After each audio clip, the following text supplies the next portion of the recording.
গন্ধটাও দেখো, জাস্ট অসাধারণ বেরোচ্ছে। এইভাবে তোমরা একদিন বাড়িতে বানিয়ে খাবে, restaurant fail. Hello everyone, Mampi's ব্লগে তোমাদের সবাইকে স্বাগত আর অনেক অনেক ভালোবাসা। আজকে দেখো নতুন একটা রেসিপি নিয়ে চলে আসলাম। এটা বানাবো আজকে ইলিশ মাছের পোলাও। তো দেখো ইলিশ মাছ নিয়ে নিয়েছি, দেখো এখানে ঠিক এরকম সাইজ করে ইলিশ মাছগুলো নিয়ে নিয়েছি। এবার আমি ম্যারিনেট করব মাছটাকে, দেখে নাও ভালো করে। আমি ম্যারিনেট করার জন্য এরকম একটা বোল নিয়ে নিয়েছি। সবার ফার্স্টে দেবো এখানে আমি আদা, পেঁয়াজ, রসুন, কাঁচা লঙ্কা ভালো করে বেটে নিয়েছি মিক্সিতে, পেস্ট করে নিয়ে এবার এটাকে আমি এর মধ্যে দিয়ে দিলাম। তারপরে দেব এখানে টক দই। এটাতে আমি যেহেতু 4 পিস মাছ নিয়েছি সেই জন্য 4 চা চামচ মতো টক দই দিয়েছি, বড় চামচের টক দই দিলাম। আর এখানে আমি এর মধ্যে কাশ্মীরি লঙ্কার গুঁড়ো, জিরে গুঁড়ো, ধনে গুঁড়ো, একটা গুঁড়ো মশলা বানিয়ে নিয়েছি। এই গুঁড়ো মশলাটা আমি এর মধ্যে দিয়ে দেবো।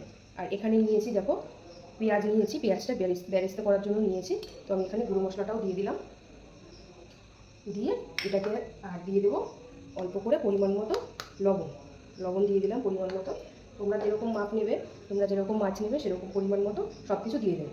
তো আমি এটাকে ভালো করে এখন মাখিয়ে নেব, মাখিয়ে নিয়ে তারপরে চলো দেখতে থাকো। দেখো বেশ ভালো করে আমার এটাকে ম্যারিনেট করা হয়ে গেছে। এবার আমি এর মধ্যে দেবো ফরচুনের মাস্টার্ড অয়েল। ফরচুনের মাস্টার্ড অয়েলটা দেবে, দেখবে এতে ঝাঁঝ আর গন্ধে অতুলনীয়।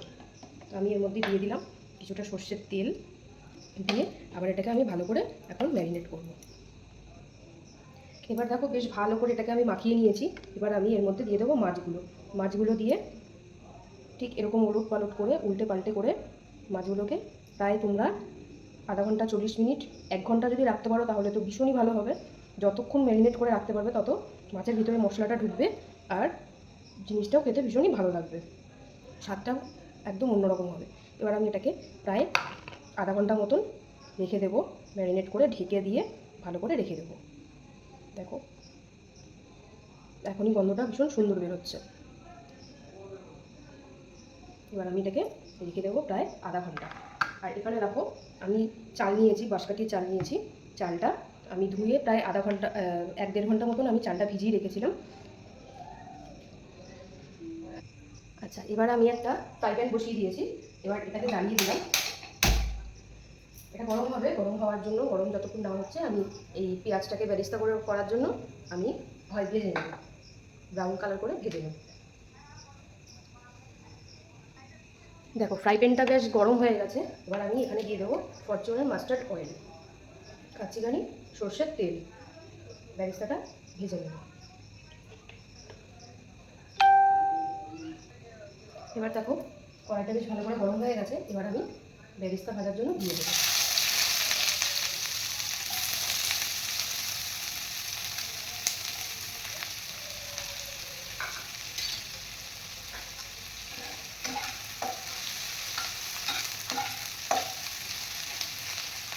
এটা বেশ ব্রাউন করে ভেজে নেব। দেখবে খেয়াল রাখবে যাতে পুড়ে না যায়, একদম ব্রাউন কালার করে ভেজে নেব।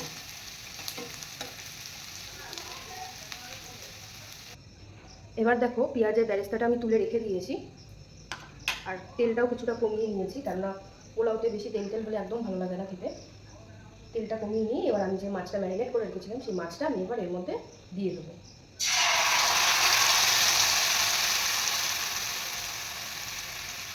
এটার মধ্যে সামান্য একটু জল দিয়ে আমি দিয়ে দেবো। এবার দেখো আমি মাছটা দিয়ে দিলাম। এবার আমি এটা কিছুক্ষণ হালকা করে নাড়াচাড়া করে নিয়ে, গ্যাসের ওভেনটা একদম বাড়িয়ে দেবে, কিছুক্ষণ ধরে নাড়াচাড়া করে নিয়ে আমি ঢেকে দেবো। মাছটা পুরো যতক্ষণ না 80-85% সেদ্ধ হচ্ছে ততক্ষণ আমি এটা ঢেকে দেবো। ঢেকে দিয়ে তারপরে তোমরা গ্যাসটা একদম মিডিয়াম করে দেবে, খুব লো করবে না, খুব হাইও করবে না, একদম মিডিয়াম করে দেবে। মাছটা তাড়াতাড়ি সেদ্ধ হয়ে যাবে। আচ্ছা, আমার মাছটা প্রায় 85-90% পর্যন্ত মাছটা আমার রান্না হয়ে গেছে। দেখো মাঝখানে আমি একবার দুবার ঢাকনা খুলে একটু এপিট ওপিট করে নাড়িয়ে নিয়েছিলাম যাতে দুপিটটাই ভালো করে হয়। এটা যখন হয়ে যাবে তখন দেখবে যে চারিদিক দিয়ে এরকম তেল ছাড়তে শুরু করবে। এবার আমি এটাকে মাছটাকে একটা প্লেটের মধ্যে তুলে নেব। খুব সাবধানে তুলবে, কারণ ইলিশ মাছ তো এমনি নরমই হয়, যাতে ভেঙে না যায়। এরকমভাবে আস্তে করে তুলে নেবে। এভাবে আস্তে আস্তে করে একটা একটা করে মাছ তুলে নেবে। এই যে ঝোলটা মানে গ্রেভিটা যেটা হলো, এই গ্রেভিটার মধ্যেই মাছের যে গন্ধটা আছে, এই গন্ধটা মাছের মধ্যে, স্মেলটা এই মাছের মধ্যে চলে গেছে। আর যখন তুলছে গ্রেভিটা, মাছের ওপর থেকে এরকম অল্প অল্প করে একটু মশলাটাও দিয়ে দেবে। ওপর থেকে এরকম হালকা হালকা করে মশলাটা দিয়ে দেবে, দিয়ে এই মাছটাকেও ভালো করে কিছুক্ষণ ঢেকে রাখবে। তো দেখো আমার তোলা হয়ে গেছে। এবার যেখানে গ্রেভিটা আছে, এই গ্রেভিটার মধ্যে আমি যে চালটা ভিজিয়ে রেখেছিলাম, সেই চালটাও আমি দিয়ে দেবো।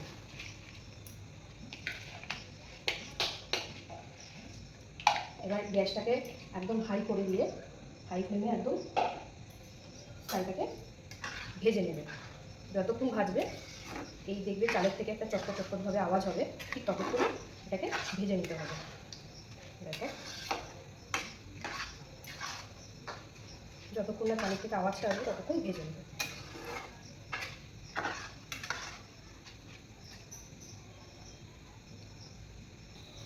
আচ্ছা, আমার চালটা বেশ ভালো করে ভাজা হয়ে গেছে। এখানে যে আমি বেরেস্তাটা করে রেখেছিলাম, কিছুটা বেরেস্তা আমি এর মধ্যে দিয়ে দিলাম। দিয়ে আরও কিছুক্ষণ একটু নাড়াচাড়া করে নেব। চালটা যত ভাজবে তত স্বাদ হবে দ্বিগুণ। এরকম একটা চটপট টাইপের মতন আওয়াজ হবে চালটাকে ভাজতে ভাজতে দেখতে। চালটা আমার বেশ ভালো করে ভাজা হয়ে গেল। এবার আমি এখানে যেই কাপে আমি গ্লাসে চালটা মেপে নিয়েছিলাম, 1 গ্লাস আমি চাল নিয়েছিলাম, সরি 1.5 গ্লাস চাল নিয়েছিলাম, তাই আমি এখানে 2.5 গ্লাস জল দেবো। যতটা পরিমাণ চাল দেবে তার ডবল জল দেবো। এখানে আমি আরও কিছুটা জল দেবো।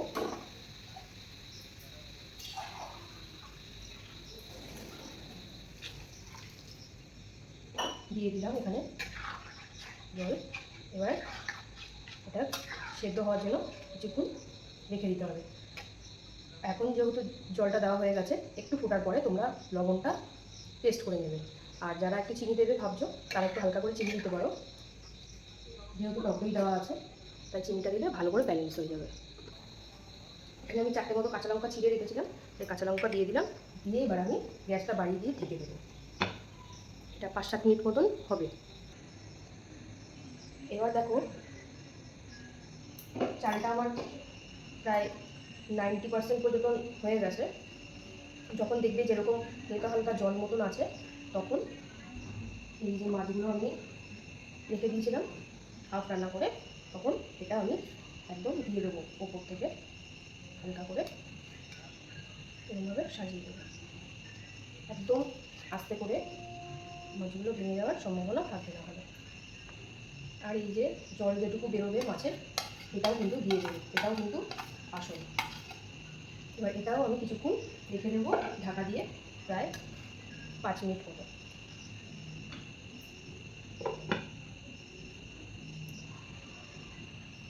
এবার দেখো, যে বেরেস্তাটুকুনি রয়েছে, এই বেরেস্তাটাও ওপর থেকে আমি দিয়ে দিলাম। যেটুকুনি জল জল ভাবটা রয়েছে ঢেকে দেবো, একদম গ্যাসটাকে কমিয়ে দিয়ে সেটাও একদম টেনে যাবে।